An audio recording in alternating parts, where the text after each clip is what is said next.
节快乐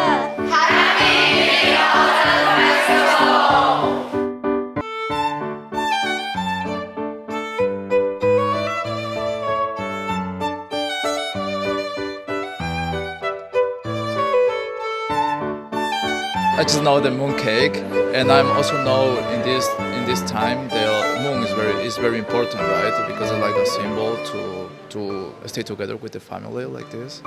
Well, before I have experienced it, but only from the perspective of buying the mooncakes, but I've never actually tried making them. I just know this is very traditional festival in China, especially to celebrate the autumn moon. I want to learn about the culture first and then learn how it is actually made, the recipe of the mooncakes.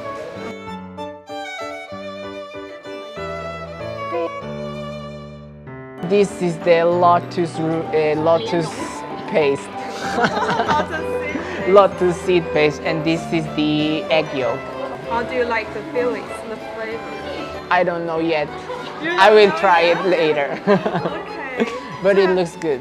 Now I will go to make a circle mooncake. Okay, so I will prepare now. I have this. Inside have an egg, right? After I will close this.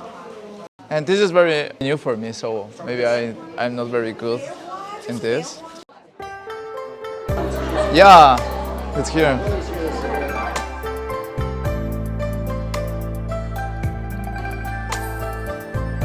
Ahora aquí en China tenemos el Festival de Medio Otoño, en donde las personas se reúnen por esta festividad porque tienen luna llena y se reúnen a comer y todo, y comen un pastel muy especial que se llama mooncake, como un pastel de luna, que yo lo he hecho con mis manos.